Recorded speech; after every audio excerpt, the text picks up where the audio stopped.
রূপকথায় শুনেছেন নিশ্চয়ই ঘুমন্ত রাজকুমারের গল্প। রাজকুমারী এক দুষ্টু পরীর অভিশাপে ঘুমিয়েছিলেন টানা 100 বছর।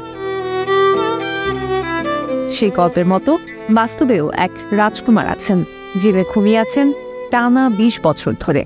সবাই তাকে চেনেন ঘুমন্ত রাজকুমার নামে।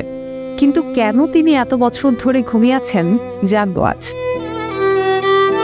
সৌদি আরবের যুবরাজ আল ওয়ালিদ বিন খালেদ বিন তালাল পড়তেন লন্ডনের একটি সামরিক কলেজে। 2005 সালে মাত্র 16 বছর বয়সে ভয়াবহ গাড়ি দুর্ঘটনার শিকার হন যুবরাজ। মস্তিষ্কে রক্তক্ষরণ হয়ে কোমায় যেতে হয় তালালকে। এরপর থেকেই সাড়া নেই তার। সেখান থেকে আজও পুরোপুরি জেগে ওঠেননি। প্রথমে মনে করা হয়েছিল কয়েক সপ্তাহ, বড়জোর কয়েক মাস, এরই মধ্যে হয়তো জেগে উঠবেন যুবরাজ। কিন্তু দিন পেরিয়ে বছর হয়েছে, আর বছর পেরিয়ে আজ প্রায় দীর্ঘ 2 দশক। এই দীর্ঘ সময় কোমায় ঘুমিয়ে আছেন তিনি। তার পরিবার কখনো তাকে নিয়ে হার মানতে নারাজ। চলতি বছরের 18 এপ্রিল উদযাপিত হয়েছে স্লিপিং প্রিন্সের 36তম জন্মদিন।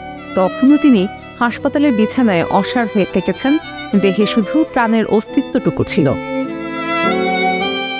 এর আগে মাত্র একবারের জন্য তালালকে নড়াচড়া করতে দেখা গিয়েছিল, সেটা 2019 সালে। তবে সেটুকু তিনি করেছিলেন অচেতন অবস্থাতেই। যুক্তরাষ্ট্র ও স্পেনের খ্যাতনামা চিকিৎসকেরা তাকে সুস্থ করার জন্য চেষ্টা চালিয়েছেন, কিন্তু সফল হননি। তিনি ভর্তি আছেন সৌদি আরবের রাজধানী রিয়াদের কিং আব্দুল আজিজ মেডিকেল সিটিতে। চিকিৎসকেরা মনে করছেন এত দীর্ঘ সময় কোমায় থাকার পর সেরে ওঠার সম্ভাবনা খুবই ক্ষীণ। এরপরও অনেকে আশা করেন ভবিষ্যতের কোনো চিকিৎসা পদ্ধতি হয়তো যুবরাজের এই ঘুম ভাঙাতে পারবে।